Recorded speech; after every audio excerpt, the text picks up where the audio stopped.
নমস্কার বন্ধুরা, শ্রাবণী রান্নাঘরে আপনাদের সবাইকে স্বাগত জানিয়ে আমি প্রতিদিনের মতো আবারও আজকের একটা রান্নার ভিডিও নিয়ে আপনাদের সামনে চলে এসেছি। আজকের আমি আপনাদের ফুলকপির মধ্যে অল্প একটু মুসুর ডাল দিয়ে একটা অসাধারণ রেসিপি বানিয়ে দেখাবো। আশা করি আপনাদের ভালো লাগবে। তার জন্য কিন্তু আমার পুরো ভিডিওটা আপনাদের দেখতে হবে।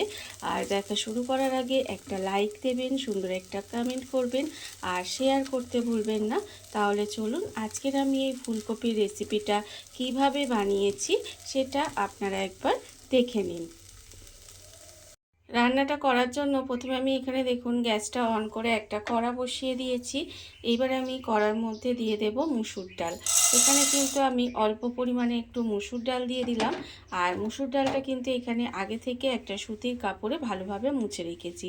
যেহেতু এখানে ডালটা ধোয়া হবে না, সেই জন্য কিন্তু ডালটাকে খুব ভালোভাবে একটু মুছে নেবেন।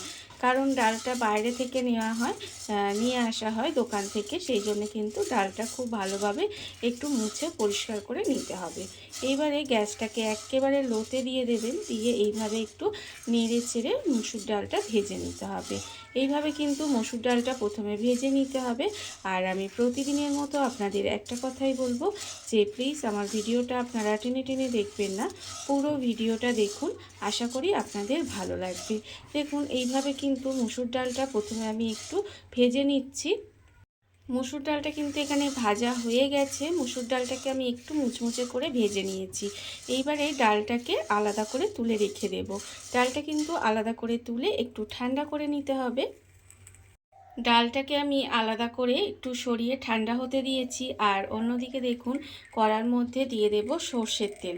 এখানে কিন্তু কড়ার মধ্যে সর্ষের তেল দিয়ে দেব। আর আমি এখানে রান্নাটা সর্ষের তেলেই করব। তবে আপনারা যে কোনো রান্নার তেলে করতে পারেন, তবে আমার মনে হয় এই রান্নাটা সর্ষের তেলে করলে খেতে বেশি ভালো লাগবে। যাই হোক, এবারে তেলটাকে খুব ভালোভাবে একটু গরম হতে দিতে হবে। তেল কিন্তু এখানে খুব ভালোভাবে গরম করে নেব। আর আমার চ্যানেলের নতুন বন্ধু, পুরনো বন্ধু সবাইকেই বলছি আমার তরফ থেকে অনেক অনেক ভালোবাসা। নতুন বন্ধুদের বলবো যদি আমার চ্যানেলটা সাবস্ক্রাইব করেন তাহলে পাশে থাকা বেল বাটনটা অবশ্যই প্রেস করে দেবেন, যাতে আমি যখনই কোনো নিত্য নতুন ভিডিও আপলোড করব সবার প্রথমে আপনাদের কাছে নোটিফিকেশান চলে যাবে এবং আপনারা আপনাদের সময় মতো ভিডিওটা দেখে নিতে পারবেন। আর পুরনো বন্ধুদের বলবো যে এইভাবে আমার পাশে থাকার জন্য, আমাকে এগিয়ে যেতে সাহায্য করার জন্য আপনাদের অসংখ্য অসংখ্য ধন্যবাদ। দেখুন তেলটা আমার এখানে কথা বলতে বলতে গরম হয়ে গেছে। এবার যখন তেলটা গরম হয়ে যাবে তখন এর মধ্যে আমি একটা শুকনো লঙ্কা দিয়ে দিলাম। এবারে শুকনো লঙ্কাটা দিয়ে একটু সময় ভেজে নিয়েছি। যখন ভাজা হয়ে যাবে তখন এর মধ্যে দিয়ে দেব অল্প একটু কালো জিরে ফোড়ন দিলাম। কালো জিরেটা দিয়ে কালো জিরেটাও কিন্তু সুন্দর করে একটু ভেজে নিতে হবে। সুন্দর করে ভেজে নেবেন। যখন দেখবেন কালো জিরে থেকে একটা সুন্দর একটা গন্ধ বেরোচ্ছে তখন কিন্তু আমি এর মধ্যে দিয়ে দেব পেঁয়াজ। এখানে কিন্তু একটা মাঝারি সাইজের পেঁয়াজকে এইভাবে একটু কুচি করে কেটে রেখেছি, সেই পেঁয়াজটা আমি এর মধ্যে দিয়ে দিলাম। দিয়ে পেঁয়াজটাকে একটু লাল করে ভেজে নেব। পেঁয়াজটা কিন্তু প্রথমেই খুব যে লাল করে পুড়িয়ে ফেলবেন তা কিন্তু নয়, একটু লাল করে পেঁয়াজটাকে প্রথমে ভেজে নিতে হবে। আর এইভাবেই আমি পেঁয়াজটা প্রথমে ভেজে নেব। পেঁয়াজটা আমার এখানে লাল করে ভাজা হয়ে গেছে। পেঁয়াজটা আমি লাল করে ভেজে নিয়েছি। আর এর থেকে কিন্তু খুব বেশি ভাজবো না। এইবারে দেখুন এর মধ্যে দিয়ে দেব ফুলকপি। এখানে কিন্তু ফুলকপিগুলো আমি এইভাবে ছোট ছোট করে কেটে ধুয়ে পরিষ্কার করে রেখে দিয়েছি। সেই ফুলকপিগুলো এখানে দিয়ে দিলাম। ফুলকপিগুলো দিয়ে এবার এইগুলোকে কিন্তু এইভাবে একটু নেড়ে চেড়ে রান্না করে নিতে হবে। দেখবেন এই সময়টা কিন্তু আর ফুলকপিটা ওই তরকারি ঝোল খেতে আর ভালো লাগে না। আপনারা যদি একটু অন্যরকমভাবে এই ফুলকপিটা রান্না করে খান তাহলে দেখবেন খেতে কিন্তু ভীষণ ভালো লাগে, একঘেয়েমিও লাগে না, বা এই সময় ফুলকপিটা আর খেতে যে ইচ্ছে করে না সেই জিনিসটাও কিন্তু আর মনে হয় না। দেখুন এবং এখানে ফুলকপি দিয়ে দিলাম। আর দেবো আমি এখানে কড়াইশুঁটি। এখানে কিন্তু বেশ কিছুটা কড়াইশুঁটি আমি ছাড়িয়ে রেখেছিলাম, সেই কড়াইশুঁটিটাও এর মধ্যে দিয়ে দিলাম। দিয়ে এবারে কিন্তু এটাকে একটু মিশিয়ে দেব, মিশিয়ে একটু সময় রান্না হতে দেব। এই রেসিপিটা ভীষণই সহজ একটা রেসিপি, বাড়িতে থাকা খুব কম উপকরণে রান্নাটা হয়ে যায়, অথচ খেতে কিন্তু ভীষণ সুন্দর হয়। এটা আপনারা ভাত দিয়েও খেতে পারেন বা রুটি, লুচি, পরোটা যে কোনো কিছুর সঙ্গে কিন্তু খেতে পারেন, খেতে ভীষণই ভালো লাগে।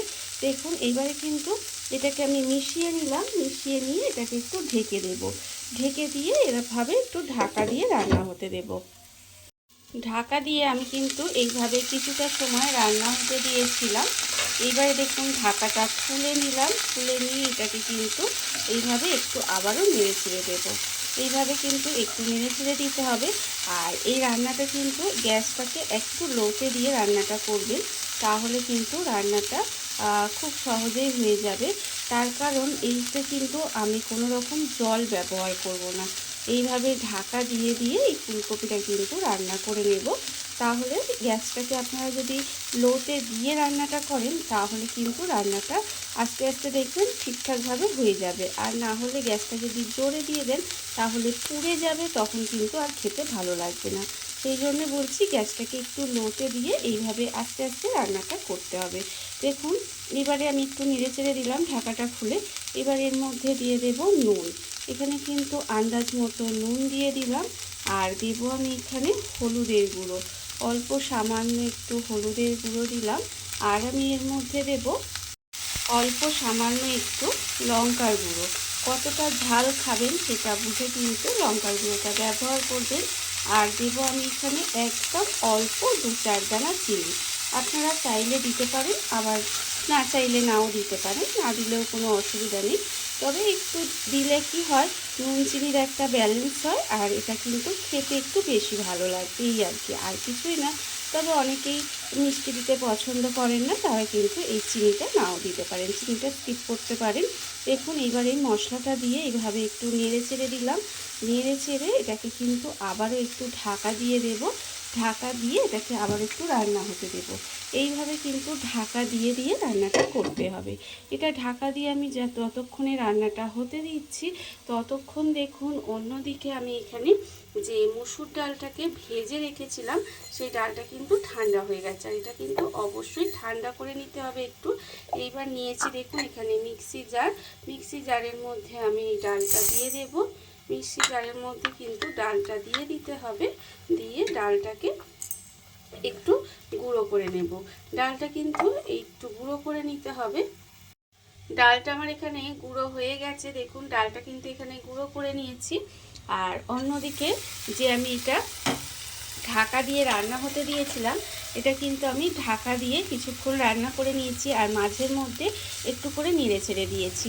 এইভাবেই কিন্তু রান্নাটা করতে হবে, একটু ঢাকা দিয়ে দিয়ে একটু সময় নিয়ে একটু নেড়ে ছেড়ে রান্নাটা কিন্তু করে নিতে হবে। দেখুন এখানে কিন্তু এইভাবে একটু আমি রান্নাটা করে নিয়েছি। এর ফলে এখানে যে কপি আছে, কপি সেদ্ধ হয়ে গেছে, আর যে কড়াইগুলো আছে সেই কড়াইগুলোও কিন্তু এখানে সেদ্ধ হয়ে গেছে। আপনাদের দেখাই, দেখুন এখানে কিন্তু কড়াই সেদ্ধ হয়ে গেছে দেখতে পাচ্ছেন, আর কপিও কিন্তু এখানে রান্না হয়ে সেদ্ধ হয়ে গেছে। এইবারে যখন দেখবেন এইভাবে কড়াই কপি একেবারে সিদ্ধ হয়ে রান্নাটা হয়ে আসবে, তখন কিন্তু আমি এর মধ্যে দিয়ে দেব এই যে ডালটা গুঁড়ো করে রেখেছি, সেই ডালটা কিন্তু এইভাবে একটু ওপর থেকে ডালের গুঁড়োটা দিয়ে দিতে হবে। এই সামান্য একটুখানি এই যে মুসুর ডালের গুঁড়োটা দিলাম না, এর ফলে কিন্তু এই সাধারণ এই ফুলকপি রেসিপিটা কিন্তু অসাধারণ হয়ে যাবে। কী যে ভালো খেতে লাগে সেটা আপনারা না বানিয়ে খেলে বুঝতে পারবেন না। দেখুন এবার এই ডালের গুঁড়োটা কিন্তু এরকম রান্নাটা হয়ে আসবে, তার একটু আগে কিন্তু দিয়ে দেবেন। দিয়ে এবার এটাকে এইভাবে একটু মিশিয়ে নেব। মিশিয়ে নিয়ে এটা কিন্তু আরেকটু সময় এইভাবে একটু রান্নাটা করে নিতে হবে।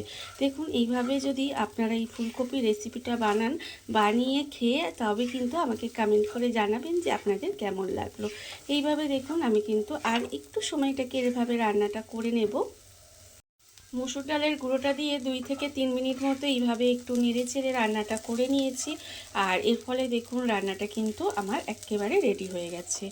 দেখুন আর কিন্তু আমি এটাকে করব না, আমার রান্না একেবারে রেডি হয়েছে। এবার আমি গ্যাসটা অফ করে দেব, আর আপনাদের পরিবেশন করে দেখাবো ঠিক কেমন হলো। দেখুন বন্ধুরা, বাড়িতে থাকা কত অল্প উপকরণে, কত অল্প সময়, কত সুন্দর একটা ফুলকপির মধ্যে অল্প একটু মুসুর ডাল দিয়ে একটা অসাধারণ রেসিপি তৈরি হয়ে গেছে, আপনারা দেখতেই পেলেন। আর এটা কিন্তু খেতে ভীষণ সুন্দর হয়। এইভাবে আপনারাও একদিন হলেও বাড়িতে বানিয়ে দেখতে পারেন। আর এই ভিডিওটা যদি আপনাদের ভালো লেগে থাকে, আপনারা আমার চ্যানেলটা সাবস্ক্রাইব করে এইভাবে আমার পাশে থেকে যেতে পারেন। তাহলে চলুন আজকের ভিডিওটা এই পর্যন্তই। নমস্কার।